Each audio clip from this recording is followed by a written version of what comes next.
Kalau ditanya provinsi di Sumatera yang paling jarang dibahas, mungkin Bengkulu adalah salah satunya.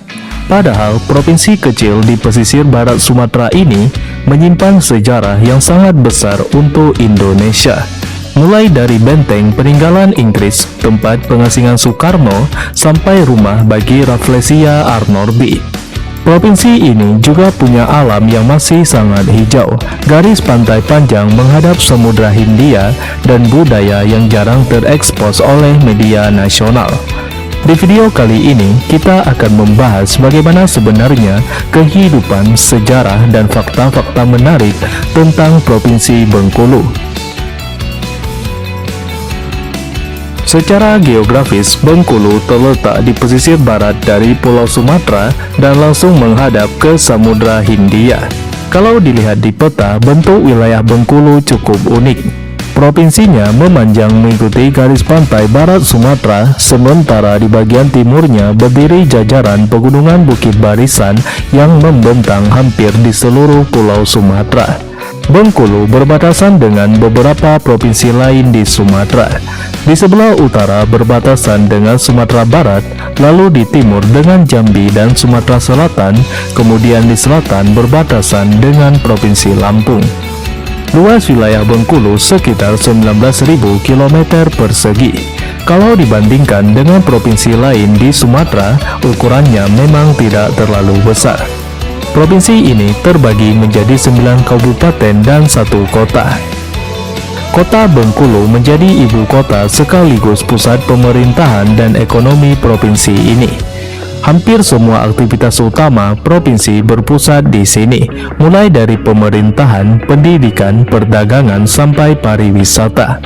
Kota Bengkulu berada langsung di pesisir Samudra Hindia, jadi suasana kotanya cukup berbeda dibanding banyak kota lain di Sumatera. Jalan-jalannya relatif tidak terlalu padat, tetapi punya garis pantai yang panjang dan terkenal, yaitu Pantai Panjang. Di kota ini juga terdapat Benteng Marlborough, benteng peninggalan Inggris yang menjadi salah satu simbol sejarah Provinsi Bengkulu. Selain itu, rumah pengasingan Soekarno juga berada di kota Bengkulu. Kota kedua yang tidak kalah penting adalah kota Curup. Curup merupakan ibu kota dari Kabupaten Rejang Lebong dan berada di daerah dataran tinggi Bukit Barisan. Karena lokasinya cukup tinggi, udara di Curup terkenal lebih sejuk dibanding kota Bengkulu. Daerah ini sering dianggap sebagai salah satu kawasan pertanian penting di Bengkulu, terutama untuk produksi kopi dan sayuran. Curup juga dikenal dekat dengan berbagai wisata alam seperti air terjun, perbukitan, dan kawasan hutan. Kemudian yang ketiga ada kota Arga Makmur. Arga Makmur adalah ibu kota dari Kabupaten Bengkulu Utara. Kota ini berkembang sebagai pusat ekonomi dan perdagangan di wilayah utara Bengkulu. Daerah sekitarnya cukup banyak dipenuhi perkebunan seperti kelapa sawit, karet, dan pertanian lainnya. Karena letaknya berada di jalur lintas barat Sumatera, Arga Makmur juga menjadi titik penghubung penting antar berbagai wilayah. Salah satu hal paling menarik dari Bengkulu adalah kondisi alamnya.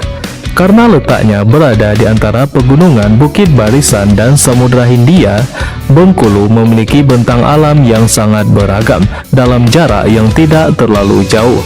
Kalau kalian berada di bagian timur Bengkulu, kalian akan menemukan kawasan pegunungan dan dataran tinggi yang udaranya sejuk. Tetapi hanya beberapa jam perjalanan ke arah barat, pemandangannya bisa langsung berubah menjadi pantai dan lautan lepas. Selain itu, Bengkulu juga memiliki kawasan hutan tropis yang cukup luas. Beberapa wilayahnya bahkan menjadi habitat bagi satwa langka seperti harimau Sumatera dan berbagai jenis burung endemik. Tapi keunikan alam Bengkulu yang paling terkenal tentu saja bunga Rafflesia Arnoldi. Bunga ini dikenal sebagai bunga terbesar di dunia dan bisa tumbuh dengan diameter lebih dari 1 meter. Uniknya lagi, bunga ini tidak memiliki batang, daun, ataupun akar seperti tumbuhan biasa. Rafflesia juga mengeluarkan bau menyengat seperti bangkai untuk menarik serangga. Karena itulah bunga ini sering dijuluki bunga bangkai, walaupun sebenarnya berbeda dengan tanaman bunga bangkai raksasa yang berasal dari jenis tanaman lain. Selain hutan dan pegunungan, Bengkulu juga punya garis pantai yang sangat panjang menghadap langsung ke Samudra Hindia. Ombaknya terkenal cukup besar dan kuat karena langsung menerima hantaman dari lautan lepas. Karena berada dekat pertemuan lempeng tektonik, Bengkulu juga termasuk wilayah yang rawan gempa bumi. Dalam sejarahnya, provinsi ini beberapa kali mengalami gempa besar yang cukup merusak. Jadi, alam Bengkulu bisa dibilang cukup lengkap. Ada pantai, pegunungan, hutan tropis, bunga langka, sampai kawasan rawan gempa. Semua itu membuat Bengkulu punya karakter alam yang sangat khas dibanding banyak provinsi lain di Indonesia. Dalam sejarahnya, di wilayah Bengkulu pernah berdiri kerajaan-kerajaan seperti Kerajaan Sungai Serut, Kerajaan Selebar, Kesultanan Banten, dan Kerajaan Indrapura. Pada masa lalu, Bengkulu dikenal sebagai daerah penghasil lada yang sangat penting. Dan pada abad ke-17, lada adalah komoditas mahal yang diperebutkan oleh banyak negara Eropa. Karena itulah Inggris datang ke wilayah ini melalui East India Company, sebuah perusahaan dagang milik Inggris. Berbeda dengan banyak daerah lain di Indonesia yang identik dengan kolonial Belanda, Bengkulu justru pernah lama berada di bawah pengaruh Inggris. Salah satu bukti paling jelas dari masa itu adalah Benteng Marlborough yang masih berdiri sampai sekarang di kota Bengkulu. Benteng ini dibangun Inggris pada awal abad ke-18 dan menjadi salah satu benteng peninggalan Inggris terbesar di Asia Tenggara. Dari sinilah Inggris mengontrol perdagangan dan aktivitas mereka di pesisir barat Sumatera. Tetapi kekuasaan Inggris di Bengkulu tidak berlangsung dengan lama. Pada tahun 1824, Inggris dan Belanda menandatangani Perjanjian London.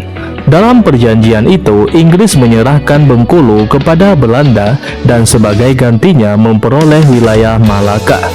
Perjanjian ini akhirnya ikut membentuk pembagian pengaruh kolonial di Asia Tenggara yang dampaknya masih terasa sampai sekarang. Setelah berada di bawah Belanda, Bengkulu kemudian menjadi bagian dari Hindia Belanda seperti wilayah Indonesia yang lainnya. Namun ada satu peristiwa penting yang membuat nama Bengkulu sangat dekat dengan sejarah Indonesia. Pada tahun 1938, Soekarno diasingkan oleh pemerintah kolonial Belanda ke Bengkulu. Dan yang paling menarik, di Bengkulu inilah Soekarno bertemu dengan Ibu Fatmawati, yang nantinya menjadi ibu negara Indonesia sekaligus penjahit dari bendera merah putih. Karena itu, Bengkulu bisa dibilang punya hubungan yang cukup penting dengan perjalanan menuju kemerdekaan Indonesia. Jadi, walaupun jarang dibahas, Bengkulu sebenarnya menyimpan sejarah yang cukup penting bagi Indonesia. Kalau membahas penduduk Bengkulu, provinsi ini sebenarnya tidak termasuk wilayah dengan populasi besar di Indonesia. Jumlah penduduk Bengkulu saat ini sekitar 2.140.000 jiwa. Karena luas wilayahnya cukup besar dibanding jumlah penduduknya, banyak daerah di Bengkulu masih terasa tidak terlalu padat. Sebagian besar penduduk tinggal di wilayah pesisir dan kawasan perkotaan seperti kota Bengkulu. Sementara daerah pegunungan dan hutan di bagian pedalaman cenderung memiliki kepadatan penduduk yang lebih rendah. Yang menarik, masyarakat Bengkulu terdiri dari banyak suku dan kelompok etnis yang berbeda. Salah satu suku asli terbesar di Bengkulu adalah suku Rejang, yang banyak mendiami wilayah dataran tinggi seperti Curup dan sekitarnya.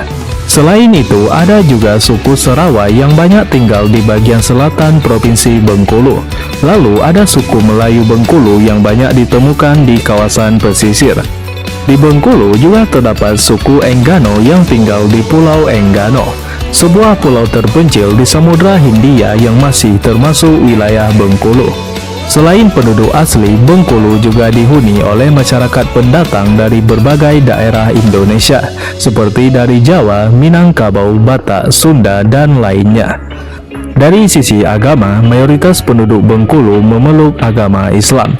Namun, di beberapa wilayah juga terdapat penganut agama Kristen, Katolik, Buddha, dan Hindu dalam jumlah yang lebih kecil. Dalam kehidupan sehari-hari, bahasa Indonesia digunakan sebagai bahasa utama, terutama di kota-kota dan lingkungan pendidikan. Tetapi di berbagai daerah, masyarakat masih menggunakan bahasa daerah masing-masing. Misalnya bahasa Rejang, bahasa Serawai, dan dialek Melayu Bengkulu. Menariknya lagi, suku Rejang memiliki aksara tradisional sendiri yang dikenal sebagai aksara Kaganga. Aksara ini termasuk salah satu warisan budaya tua di Pulau Sumatera. Budaya di Bengkulu terbentuk dari perpaduan tradisi lokal Melayu, Islam, sampai pengaruh India dan Eropa. Salah satu budaya paling terkenal di Bengkulu adalah Festival Tabut. Festival ini merupakan tradisi tahunan yang sudah berlangsung sejak ratusan tahun lalu. Awalnya, tradisi ini dibawa oleh masyarakat Muslim keturunan India pada masa kekuasaan Inggris. Yang membuatnya unik, tradisi ini kemudian bercampur dengan budaya lokal Bengkulu dan berkembang menjadi festival budaya besar yang sekarang menjadi identitas kota. Selain festivalnya, Bengkulu juga punya budaya musik dan tarian tradisional khas daerah. Beberapa tarian tradisional Bengkulu seperti tari andun biasanya digunakan dalam acara penyambutan tamu, pernikahan adat maupun upacara budaya masyarakat setempat. Bengkulu memiliki kerajinan tradisional bernama batik besure, yaitu kain batik yang dihiasi oleh huruf-huruf Arab gundul. Seni ini sudah diakui oleh pemerintah Republik Indonesia sebagai salah satu bagian warisan budaya yang memperkaya budaya Nusantara. Selain itu, Bengkulu juga terkenal dengan kuliner khasnya. Salah satu makanan paling terkenal adalah pendang, yaitu ikan yang dibumbui rempah-rempah lalu dibungkus daun talas dan dimasak dalam waktu yang lama. Ada juga bagar hiu, makanan berbahan daging hiu dengan bumbu khas Bengkulu yang cukup terkenal di masyarakat pesisir. Jadi, budaya Bengkulu sebenarnya cukup kaya dan unik. Ada pengaruh Melayu, Islam, India, sampai tradisi lokal yang masih bertahan kuat sampai sekarang. Kalau membahas ekonomi Bengkulu, provinsi ini sebenarnya masih sangat bergantung pada sumber daya alam. Karena wilayahnya didominasi pegunungan, hutan, dan lahan perkebunan, sektor pertanian dan perkebunan menjadi tulang punggung utama perekonomian masyarakat Bengkulu. Salah satu komoditas paling penting dari Bengkulu adalah kopi Robusta. Daerah dataran tinggi seperti Curup dan wilayah sekitarnya terkenal sebagai penghasil kopi Robusta yang berkualitas. Bahkan bagi sebagian besar masyarakat Bengkulu, kopi bukan hanya komoditas ekonomi tetapi bagian dari kehidupan sehari-hari. Selain kopi, Bengkulu juga menghasilkan kelapa sawit, karet, dan berbagai hasil perkebunan lain yang menjadi sumber penghasilan utama masyarakat di banyak kabupaten. Dalam pertambangan, Bengkulu adalah salah satu produsen batu bara utama di Sumatera. Kualitas batu bara Bengkulu dikenal cukup baik dan sebagian besar diekspor ke luar negeri, seperti ke India dan Tiongkok. Karena menghadap langsung ke Samudra Hindia, sektor perikanan juga cukup penting bagi ekonomi Bengkulu. Banyak masyarakat pesisir bekerja sebagai nelayan dan menggantungkan hidup dari hasil laut. Bengkulu memiliki potensi perikanan yang besar karena wilayah lautnya cukup luas dan langsung terhubung ke lautan lepas. Kemudian ada juga sektor pariwisata yang sebenarnya punya potensi besar. Bengkulu memiliki pantai panjang, benteng bersejarah, kawasan pegunungan, sampai habitat bunga Rafflesia arnordi yang terkenal di seluruh dunia. Namun dibanding daerah wisata lain di Indonesia, potensi wisata Bengkulu masih belum berkembang dengan maksimal dan belum terlalu dikenal dengan luas. Salah satu tantangan terbesar Bengkulu adalah infrastruktur dan akses transportasi yang masih terbatas dibanding provinsi besar lainnya. Karena berada di pesisir barat Sumatera dan terhalang pegunungan Bukit Barisan, beberapa wilayah Bengkulu cukup sulit untuk dijangkau. Hal ini membuat perkembangan industri dan investasi di Bengkulu berjalan lebih lambat dibandingkan kota-kota besar lain di Pulau Sumatera. Meskipun begitu, justru karena belum terlalu padat dan industrial, banyak kawasan Bengkulu masih memiliki alam yang sangat asri dan belum banyak berubah. Dan mungkin itu juga yang membuat Bengkulu terasa berbeda dibanding banyak provinsi lain di Indonesia. Bengkulu mungkin bukan provinsi yang paling sering dibahas, tetapi di balik ketenarannya yang cukup kecil, provinsi ini menyimpan sejarah besar, alam yang luar biasa, dan budaya yang unik. Kadang, tempat yang paling jarang diperhatikan justru punya cerita yang paling menarik untuk dikenali.